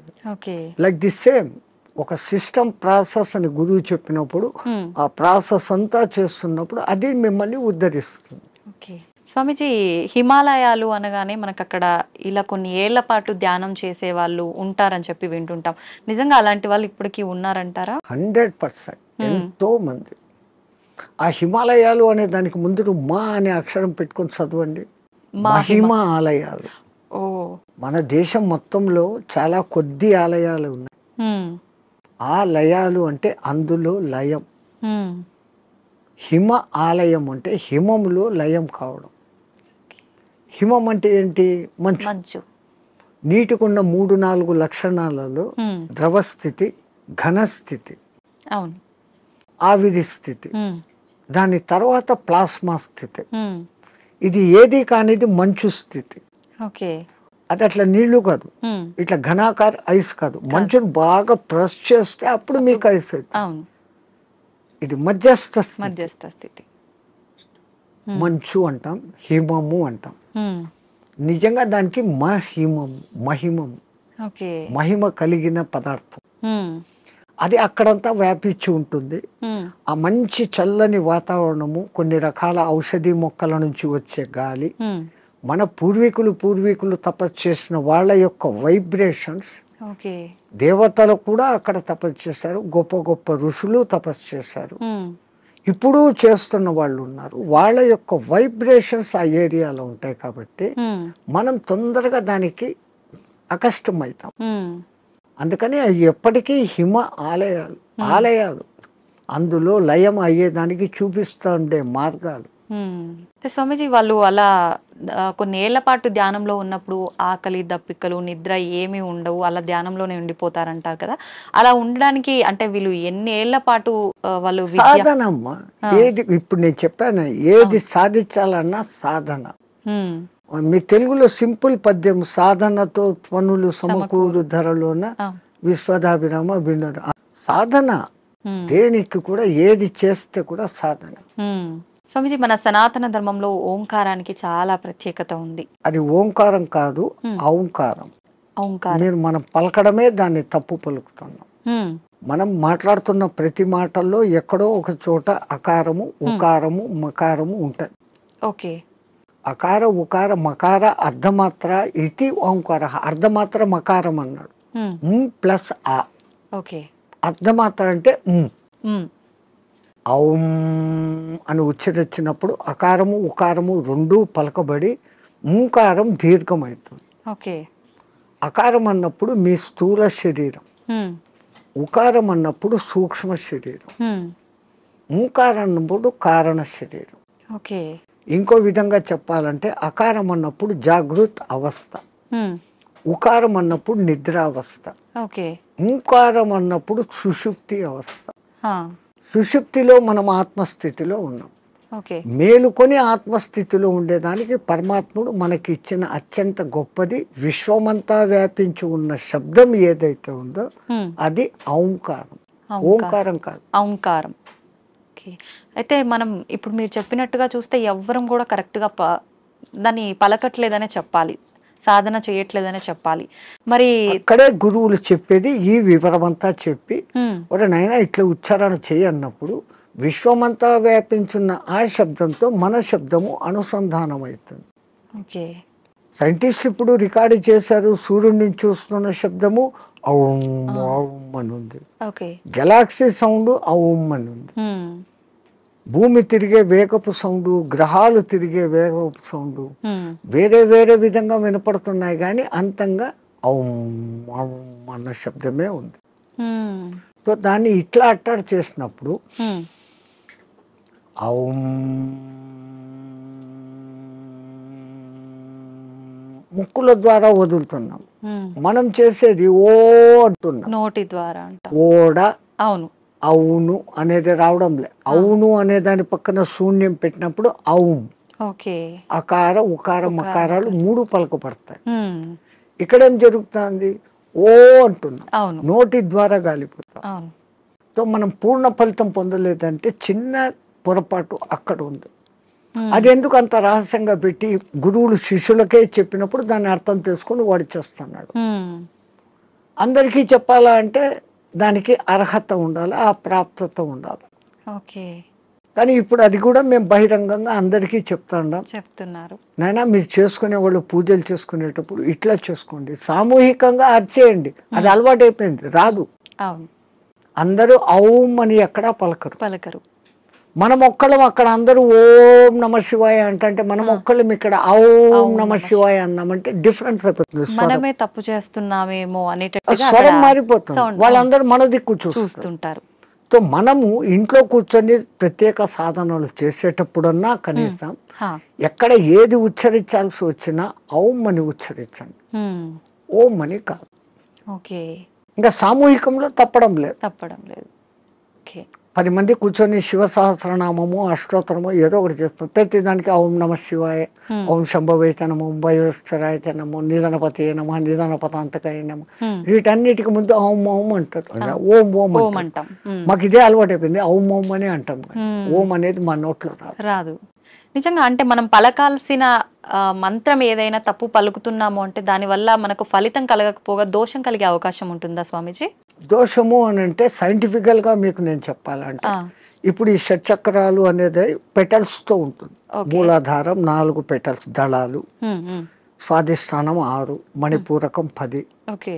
అట్లా 10, 12, 16, 2, 50 అక్షరాలు ఉమ్, దాంట్లో నిక్షిప్తమై ఉంటాయి. ఓకే. వర్షాశ్వాస అనేది మూలాధారంలో, ఉమ్, పాప బాబమ్మ అనేది అట్లా ఒకటి వేరే వేరే వేరేగా ఉంటాయి. ఉమ్, ఉమ్, ఈ మంత్రం ఒక రిథమాటిక్గా చదివినప్పుడు ఉమ్, మీరు పియానో మీద అది అడ్డదిడ్డంగా కొడితే సరిగ్గా రాదు. అవును, వాడు వాయించాల్సిన రీతిలో వాయించినప్పుడు సుమధురంగా వస్తుంది. అవును. ఇట్లా ఈ మంత్రం కూడా ఆ లెహర్ చదివినప్పుడు ఈ పెటల్స్ కదులుతాయి. ఉమ్, ఆ పెటల్స్ కదిలినప్పుడు ఆ చక్రం కంట్రోల్ చేస్తున్న మీ ఇన్నర్ ఆర్గాన్స్. ఉమ్, మూలాధారము పెద్ద పేగును కంట్రోల్ చేస్తుంది. ఓకే. స్వాధిష్టానము చిన్న పేగులను, యూరినరీ బ్లాడర్ను, రీప్రొడక్టివిటీ ఆర్గాన్ను చేస్తుంది. ఉమ్, మణిపూరకము డైజెషన్ సిస్టము, చిన్న పేగులు ప్లస్ అన్నాశయము ఉమ్, వీటిని కంట్రోల్ చేస్తుంది. ఓకే. అట్లా ఏ అంగాలను అవి చేస్తుందో ఉమ్, ఆ ఈ జరిగే వైబ్రేషన్స్ ఆ అంగాలను శక్తివంతంగా ఆరోగ్యవంతంగా చేస్తాయి. చేస్తాయి. ఓకే. ముందు మంత్రాలలో ఉన్న అర్థం ఇది. ఉమ్, అందుకనే వాళ్ళు స్వరము ఇట్లా పలకాల ఇట్లా చేయాలని. వేదం అందరూ చదవలేము అంటే కారణం ఓ గురువు దగ్గర 12 ఏళ్ళు నేర్చుకుంటే ఒక్క ఋగ్వేదం వస్తుంది మీకు. ఉమ్, ఒక్కొక్క వేదం నేర్చుకునేకి 12 ఏళ్ల కాలం ఓకే. సుస్వరంగా. ఉమ్, ఇప్పుడు అనేక మంది పాపం వేద పాఠశాలలు పెట్టి ఉమ్, మళ్ళీ మన పూర్వ సంస్కృతి ఇంత గొప్పదన్న సంగతి తెలుసుకుని తెలుసు. ఎట్లా చేస్తే బాగుంటుంది ఏమన్న సంగతి మీద పోతున్నారు. ఉమ్, ఓకే. వేదం అంతా సైన్స్ అమ్మా, ఊరికే ఏది చెప్పలేదు. ఉమ్, సంధ్యావందనం చేసే దగ్గర నుంచి సైన్స్. ఉమ్, ఇప్పుడు వీళ్ళు చేసే సంధ్యావనం తప్పు పట్టడం కాదు. ఉమ్, పాతకాలంలో వాళ్ళు ఏం చేశారు, నదిలో వక్షస్థలం లోతు నీళ్లలో నీటికి ఎదురు ప్రవాహానికి నిలబడి ఓ చెంబుతో నీళ్లు తీసుకొని ఉమ్, ఆ సూర్యుని దిక్కు పెట్టి ధారగా వదిలేవాళ్ళు. ఆ, ఎప్పుడైతే ఒక మనిషి ఇంత లోతు నీళ్లలోకి పోతాడో అపాన వాయువు ఆటోమేటిక్గా పైకి వస్తుంది. మామూలు నీళ్ల తొట్టిలో ఒక ఎంటీ చెంబును ముంచండి, ఎంత ప్రెషర్ వస్తుంది, అవును. లోపల కానీ లోపల పైకి నుంచి. రావాలని చూస్తాం. అవును. అదేమో ఇంత చెంబు, ఎంతో బలం ఉపయోగించాలి. కరెక్టే స్వామిజీ. సో ఈ అపాన వాయువు పైకి వస్తుంది. ఉమ్, మనం చెంబు నీళ్లు తీసుకొని అన్నప్పుడు ప్రాణవాయువుని తీసుకున్నాం. ఉమ్, ప్రాణ అపాన సమాయక్తం పచాన్యన్నం చతుర్జుదం అని భగవద్గీతలో చెప్పిన ఆ ప్రాణ అపాయాల సమ్మిళనం జరిగి ఉమ్, శరీరంలోని స్థూల సూక్ష్మ కారణ శరీరాలకు ఆ శక్తి పోతుంది. ఓకే. ఆ ధార అట్లా వదులుతున్నప్పుడు సూర్యకిరణాలు ఆ ధారలో నుంచి ఫిల్టర్ అయ్యి వచ్చి ఇట్లా పెట్టి పోసేటప్పుడు సరిగ్గా మన షట్చక్రాలు ఉంటాయి. ఆ ధార మన ఎదురుగా షట్చక్రాల దగ్గర పడతా ఉంటుంది. ఉమ్, ఆ కిరణాలు ఆ ఈ ధారలో నుంచి ఫిల్టర్ అయ్యి మన షట్చక్రాలకు ఉమ్, కావాల్సిన కిరణాలను అందిస్తుంది. సూర్యుడిలో అనేక కిరణాలు ఉన్నాయి. సహస్ర కిరణుడు అని ఆయనకు పేరు. 1000 రకాల కిరణాలు ఉన్నాయి. ఒక్కొక్క కిరణం ఒక్కొక్క పని చేస్తుంది. ఉమ్, ఆ పని చేయడం కూడా 12 నెలలలో ఒక్కొక్క నెలకు ఒక్కొక్క విధంగా చేస్తుంది. ఉమ్, అందుకనే ద్వాదశాదిత్యుడు అని పేరు పెట్టారు. ఉన్న సూర్యుడు ఒక్కడైనా ఉమ్, ఒక్కొక్క నెలలో ఆయన మార్పులు చెందుతూ ఆ కిరణాల ప్రవాహం ఇస్తాడు. ఇప్పుడు ఈ విధంగా సంధ్యావందనం చేసినప్పుడు రావాల్సిన గుడ్ కిరణాలు మనలోకి వచ్చి ఉమ్, ఆరోగ్యం బాగుంటుంది. చక్రాలు నీట్గా యాక్టివేట్ అవుతాయి. ఓకే. అసలు గాయత్రి మంత్రం 24 అక్షరాలు చదివినప్పుడు మన 24 తత్వాలు శుద్ధీకరణ. ఉమ్, అవన్నీ వైబ్రేషన్ వర్డ్స్. ఓకే. శబ్దం వైబ్రేషన్ క్రియేట్ చేస్తుంది. పెద్ద పెద్ద సైంటిస్టులు ఇప్పుడు నిరూపణ చేస్తున్నారు. పలకాల్సిన రీతిలో ఓంకారం పలుకుతే ఉమ్, అది దూరంగా స్క్రీన్ మీద మీకు గొప్ప శ్రీచక్ర యంత్రాన్ని చూపించింది. ఉమ్, ప్రూవ్డ్. ఓకే. ఇంకొన్ని మంత్రాలు చదివినప్పుడు ఇంకొన్ని డిజైన్లు వచ్చినాయి. ఉమ్, అవన్నీ ఏది మన పూర్వీకులు యంత్రాలు అని గీస్తారే. అవును. ఈ గ్రహానికి ఇట్లా గీయాలి, ఇట్లా పెట్టాలి, ఉమ్, ఇంత చకోరాలు, ఇంత వృత్తాలు అని. అవును. అదంతా ఏమంటే ఇది ఉమ్, శబ్దశాస్త్రము రేఖాశాస్త్రాన్ని అనుసంధానం చేసి వాళ్ళ శబ్దోత్పత్తి ఈ వైబ్రేషన్స్ ఇట్లా క్రియేట్ అవుతాయని వాళ్ళకి తెలుసు. ఓకే. అందుకని ఆ రిథీమ్గా పలికినప్పుడు ఆ ఫలితాలు వస్తాయి. స్వామిజీ, నేనే గాయత్రి మంత్రంకి సంబంధించి అడుగుదాం అనుకున్నా, మీరే ఆ టాపిక్ తీసుకొచ్చారు. గాయత్రి మంత్రం ఆడవాళ్ళు చదవటానికి పనికిరాదు అని చెప్పి 100% చదవచ్చు. ఉమ్, మంత్రము సూర్యుడిదైన అధిష్టాన దేవత అమ్మ గాయత్రి దేవి, ఉమ్, 5 ముఖాలతో ఉన్న మహాతల్లి అని మనం చెప్పుకుంటాను. ఉమ్, అట్లాంటప్పుడు స్త్రీ చదవకూడదని ఎక్కడుంది? ఇదే విషయమై పండిత శ్రీరామ శర్మ అనే మహానుభావుడు, ఉమ్, ఆయన ఉత్తరప్రదేశ్లో ఉండేవాడు. 24 ఏళ్ళు సంవత్సరానికి 24 లక్షల గాయత్రిని చేస్తూ ఉపాసన చేస్తే ఉమ్, ఆయనకు ఆ తల్లి తాను ఉన్న ప్రదేశం, విశ్వామిత్రుడు తపస్సు చేసుకున్న ప్రదేశాన్ని చూపిస్తే ఉమ్, అక్కడ పోయి ఈ అఖండ జ్యోతిని పెట్టి నిత్యము గాయత్రి యజ్ఞాలు చేస్తూ ఉమ్, ఆడవాళ్లకు యజ్ఞోపవీతాలు వేస్తూ గాయత్రి ఉపదేశం చేసేవాడు. ఓకే. అప్పుడు కొంతమంది ఉత్తరప్రదేశ్ బ్రాహ్మణ్స్ ఉమ్, ఆయన మీద కోర్టులో కేసేసినారు. నువ్వు వేదాన్ని భ్రష్టు పట్టిస్తున్నావు, మా సదాచారాన్ని భ్రష్టు పట్టిస్తున్నావు, వేదాలు గాయత్రి మంత్రం చదవకూడదు. ఓకే. ఆయన కోర్టులో ఒకటే మాట అన్నాడు, ఉమ్, అయ్యా మీరు వేదాలు ఉపనిషత్తులు అన్నీ చదివారంటారు కదా, ఉమ్, ఎక్కడైనా ఒక్క శ్లోకము స్త్రీకి గాయత్రి ఉపదేశం చేయకూడదు అని రాసి ఉంటే, ఉమ్, పలానా ఋషి చెప్పాడు, పలానా దేవత చెప్పాడు అనే కోటింగ్ ఒక్కటి ఉంటే ఉమ్, నాకు ఇవ్వండి, నా బ్రాహ్మణత్వాన్ని, నా సంస్థను మూసేస్తా, ఉమ్, నా బ్రాహ్మణత్వాన్ని వదులుకొని జనేవి తీసేస్తాను అన్నాడు. ఉమ్, వీళ్ళు 3 నెలలు తల కింద కాళ్ళు పైన పెట్టి ఎతికారు, ఆ, లేదు. ఓకే. ఎందుకు స్త్రీకి లేదు అన్నారంటే ఆమెకు కుటుంబ బాధ్యతలు ఎక్కువ, ఉమ్, ఈ మాసికంలో వాళ్ళకు ఈ పీరియడ్ కొంచెం ఇబ్బందికరంగా ఉంటుంది. అవును. అప్పుడు ఆ అనుష్ఠానం ప్రకారం కనీసం న్యాయంగా గాయత్రి చేయాలంటే 24 ముద్రలు వేస్తూ, ఉమ్, ఒక్కొక్క ముద్ర వేస్తూ ఒక్కొక్కసారి గాయత్రి 24 అక్షర గాయత్రిలన్నా చేయాలి. ఓకే. మళ్ళీ దాంట్లో 3 రకాలు ఉన్నాయి. ఉమ్, ఒక్క గాయత్రి త్రిపద ఆ, 8 అక్షరాలతో ఉండాలి. ఓకే. అది అనుష్ఠుప్ ఛందస్సు అని ఇంకోటి ఉంది 32 అక్షరాలు, అది 4 పాదాలు ఉంటుంది, ఉమ్, ఉమ్, అది కూడా 8వ అక్షరాలుగానే వస్తుంది. ఉమ్, అదంతా ఒక రహస్యం. ఓకే. మళ్ళా నవార్ణవ గాయత్రి అని ఒకటి ఉంది, ఉమ్, అది చేయాలంటే అమ్మవారి నవార్ణవం అనే పూజలు ఎట్లా చేస్తామో దాంట్లో 9 ఔంకారాలు వస్తాయి. ఓకే. అవి ఎట్ట పట్టాలా, ఏది చేయకూడదు, అది బహిర్గతం చేయని విద్య. ఓకే. గాయత్రి అంటేనే రహస్యం అంటారు. అవును. కానీ ఆ మహానుభావుడు అది అందరికీ అర్హత కలిగించాడు, కుల మత భేదం లేదు. ఎందుకంటే అది మంత్రం సూర్య మంత్రం. ఉమ్, ఆ పండిత శ్రీరామ శర్మకు కుడి భుజంగా ఉన్నవారే రామకృష్ణ మహానుభావుడు, ఉమ్, ఆయన కూడా ఇదే చేశాడు. ఓకే. ఆ గాయత్రి దీని మూలంగా ఆ మహానుభావుడు అంత శక్తిమంతుడే పండిత శ్రీరామ శర్మకు తగిన శిష్యుడు అని పేరు తెచ్చుకున్నాడు. ఉమ్, ఆ మహానుభావుడే చేరదీసి బాగా దగ్గరుండి చేసిన వాడే మీకు ఇప్పుడు బాగా ప్రసిద్ధుడైన మారెళ్ళ రవిశాస్త్రి. ఓ, ఆ పరంపర అట్లా వస్తుంది. ఉమ్, అదంతా పండిత శ్రీరామ శర్మ దయ. ఓకే. స్వామి, దైవాన్ని నమ్మటం వల్ల, పుణ్యక్షేత్రాలకు తిరగటం వల్ల మనశ్శాంతి అనేది లభిస్తుందంటారా? 100%. అసలు మీరు పోవడమే ఆ ఇంటెన్షన్. ఉమ్, కాశీకి పోతే నాకేదో పుణ్యం వస్తుంది, ఆడ ఏదో వదిలిపెట్టేస్తానే సెంటెన్స్ కాదు అది. ఉమ్, కాశీలో 12 జ్యోతిర్లింగాలలో విశ్వనాథుడు అక్కడ ఉన్నాడు, విశ్వానికి ఆయన నాథుడు. ఆ, ఆ క్షేత్రానికి పోయి ఆయన నామస్మరణ కొంచెం సేపు నేను చేయటం మూలంగా నాకు ప్రశాంతత దొరుకుతుంది అని ఫస్ట్ మీలో విశ్వాసం కలిగినప్పుడు ఉమ్, అక్కడున్న అన్నపూర్ణ అనుగ్రహము కలుగుతుంది. ఉమ్, ఆ బేడి ఆంజనేయ స్వామి కరుణ, గణేష్ పండు మహారాజ్ది అందరిది దొరుకుతుంది. ఉమ్, అందుకే ప్రతి ఒక్క రుచిముని అక్కడ స్థాపించిన లింగాలు ఉన్నాయి. 3000కు పైన గుళ్ళు ఉన్నాయి కాశీలో. శివునికి ఇష్టమైన ప్రాంతం అది. ఉమ్, భూమి అంతా మునిగిపోయినా కానీ త్రిశూలం పైన నిలబెట్టి ఉంటాడు అని చెప్పబడిన ప్రసిద్ధ క్షేత్రం ఓకే. కాశీ. కాశీ అంటూ కాశీకి పోకుండా చచ్చిపోయినా ఉమ్, కాశీకి పోయినంత పుణ్యం కలిగే క్షేత్రం అదొకటే. ఉమ్, మిగతా క్షేత్రాలకు పోతానని ముక్కుబడి పెట్టుకొని పోకుండా పోతే ఏదో ప్రమాదము, ఉమ్, వానికి శిక్ష ఉంది. అవును. కాశీ విషయంలో అలా లేదు.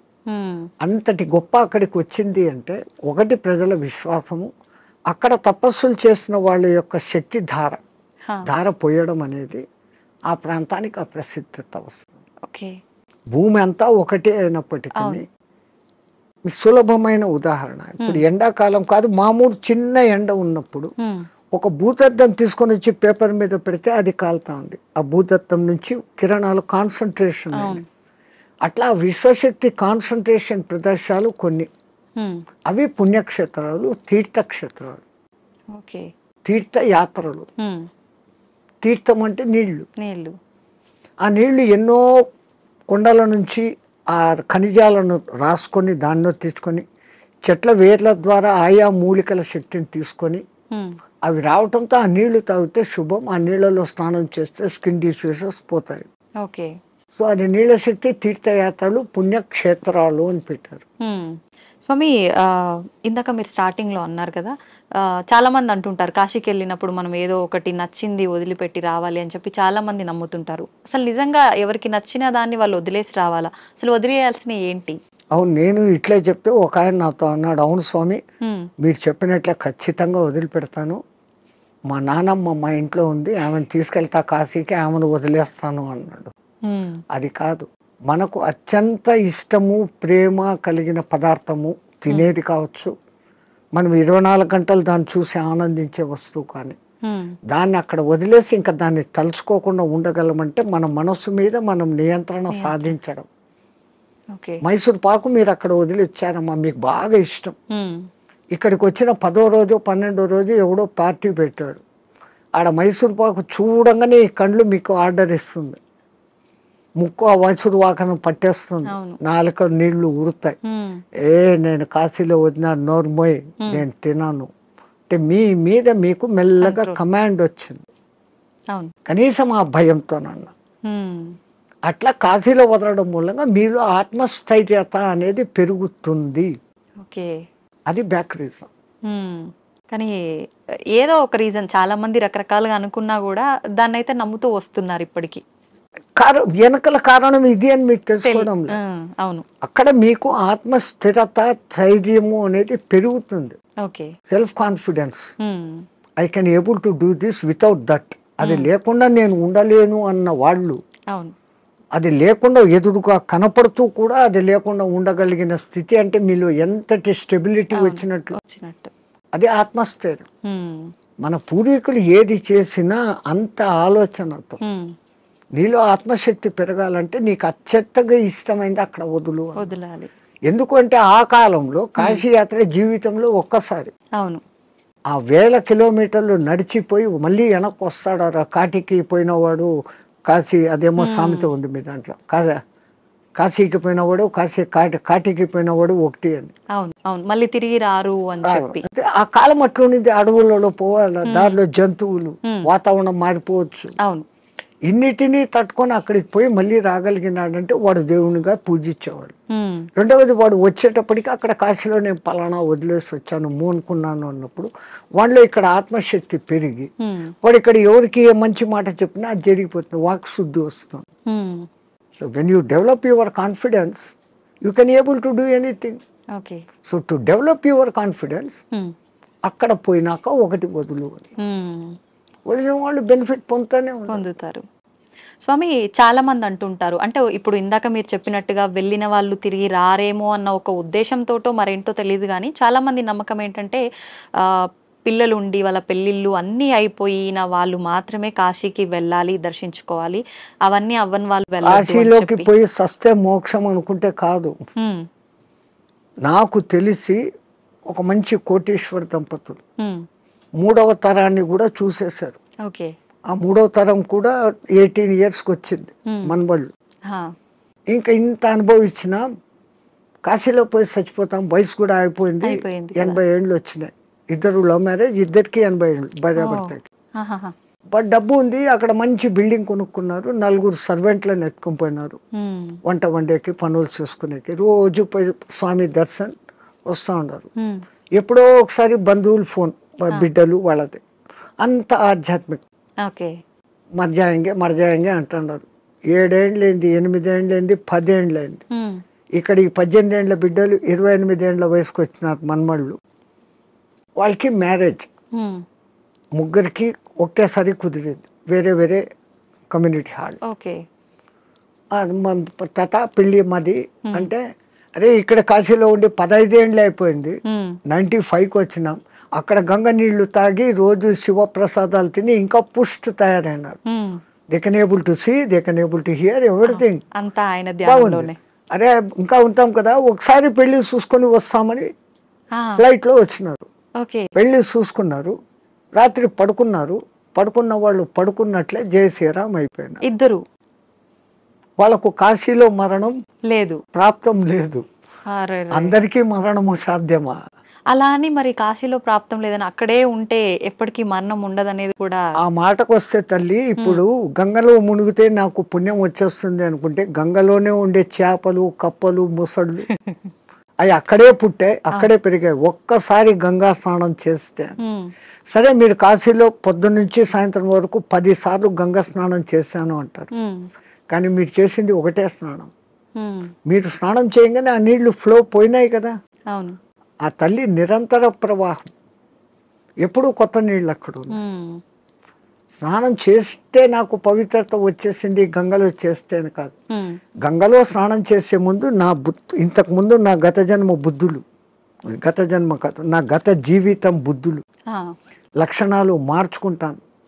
నేను ఇంక మీద అట్లా ఉండను. అక్కడ మిమ్మల్ని మీరు జస్టిఫై చేసుకొని, తల్లి నాకు ఆ బుద్ధి ప్రసాదించు అని మునిగి లేచి, ఆ మాట ప్రకారం మీరు ఇక్కడ ఉన్నారంటే మీకు మోక్షము ముక్తి. అంతే తప్ప ఆడపోయి 100 మునకలు వేసి ఈడొచ్చి అత్తమామల్ని తిట్టో, అమ్మా నాన్నను తిట్టో, భర్తని హింసించో, భార్యను హింసించో, సంవాట్ మగ ఆడ ఎవడైనా చేసేది ఈ తప్పులన్నీ ఇక్కడ చేస్తూ, నేను పోయి గంగలో 6 సార్లు మునిగొచ్చాను, నేను సస్తే మోక్షానికి, నువ్వు నువ్వు అక్కడ మార్పు చెందేదానికి మునగాలి. అందుకే పాతకాలంలో అక్కడ మునిగేటప్పుడు పంతుళ్ళు మీ చేత 10 మంత్రాలు చెప్పిస్తారు. దశ హరాయే గంగాయే స్వాహ. మనం శారీరకంగా, మానసికంగా, వాక్కు రూపంలో 10 రకాల తప్పులు చేస్తాం. ఈ 10 తప్పులను క్షమించు, ఈ తప్పులు నేను మళ్ళీ చెయ్యను, అది ఉండాలి. కరెక్టే స్వామిజీ. ఆ దేవుడా నేను చేశాను, నన్ను క్షమించు, మళ్ళా పోయి అదే చేస్తాను, నో యూస్ కదా. Do not repeat. మళ్ళీ చెయ్యను కూడకుండా ఉండగలిగితే అప్పుడు ఆ కాశీలో స్నానం చేసిన పుణ్యం. కాశీనే కాదు, ఏ నీళ్ళలో, నర్మదా, కావేరి, గోదావరి, కృష్ణ, కిట్నే. అవును స్వామి, కాశీలో మరణించిన వారికి చెవు ఇలా పైకి వచ్చినట్టుగా ఉంటుందని చెప్పి అంటుంటారు కదా, సైంటిఫికల్ గా కూడా ప్రూఫ్ అయ్యింది. ఎందుకని అట్లా?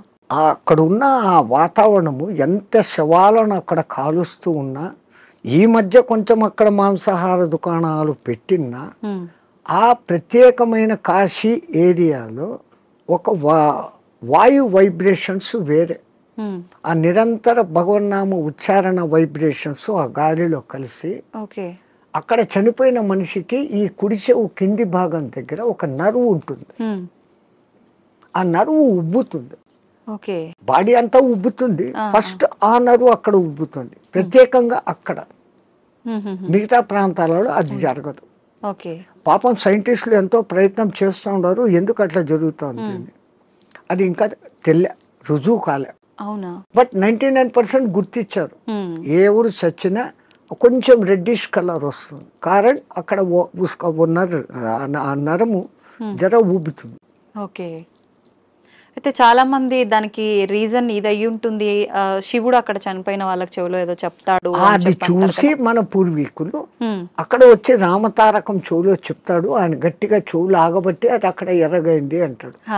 ఆయనకు అదే పని, ఆ సచ్చినోడికి అందరి దగ్గర పోయి చెవులు పీకి చెప్తానే కూర్చుంటాడా? అంతే కదా, మనకు ఆ విశ్వాస్. అంతే. కాశీలో నేను చనిపోతే శివుడు నన్ను స్పృశిస్తున్నాడు, నేను ఈ బాడీ వదిలిపెట్టినాక నన్ను ఎవడు స్పృశిస్తా నాకేం తెలుస్తుంది. దీని పేరు అప్పుడు సదానంద అన్నారు, శవం అంటారు, పేరు పోయింది. పుట్టినప్పుడు తల్లిదండ్రులు పెట్టిన పేరు ఈ బాడీతో పాటు బాడీ లోపల ఉండేది బయటికి పోయినాక దీన్ని బాడీ అంటారే కానీ పేరుతో పిలవరు. ఆ గంటకో 2 గంటలకో శివుడు వచ్చి చెవులో చెప్తాడు అంటే అది నమ్మకూడదు అంటే నమ్మకూడదు. నేను విమర్శగా చెప్తే ఇది. కానీ మనమంతా ఆధ్యాత్మిక లోకంలో ఉన్నాం. ఆ విశ్వాసం తరతరాలుగా జరుగుతుందంటే ఎవడికో అది చెవుతో చెప్పాడు, ఇంకోడు చూశాడు. ఏ మాట బయటికి ఊరికే రాదు కదా. అది సత్యమైనప్పుడు నేను సస్తే అక్కడ శివుడు నన్ను చూస్తాడనే ఈ భావనతో పోవడమే ఎంత గొప్ప. ఆయన వచ్చి పీక్తాడో లేదో తెలియదు, కానీ పీక్తాడు అనేది మన సంపూర్ణ విశ్వాసం. అట్లాగనే కొన్ని క్షేత్రాలలో మరణం ముఖ్యం. ఈ భూమి అంతా అదే క్షేత్రమే కదా. ఇంట్లో సస్తే కూడా అదే చావే. కానీ వీడి ఇంట్లో ఎంతసేపు సత్యం ముందర కూడా నేను నా వాళ్ళు అది పోయింది ఇది పోయింది నేను ఇంకా అది చేయలేదు అంటా సస్తాడే తప్ప నేను కాశీలో ఉన్నాను భగవత్ సంకల్పం భగవద్ దర్శనం అవుతుందన్న భావంలో ఉండడు. అందుకే కనీసం సత్యం ముందరన్నా నామస్మరణ చేయండి. సంతోషం స్వామి, చాలా మంచి మంచి విషయాలు మీ ద్వారా తెలుసుకున్నాను. నాకు చాలా సంతోషంగా ఉంది మిమ్మల్ని కలిసినందుకు. మంగళమతి. ధన్యవాదాలు స్వామి. జై శ్రీరామచంద్రజీ.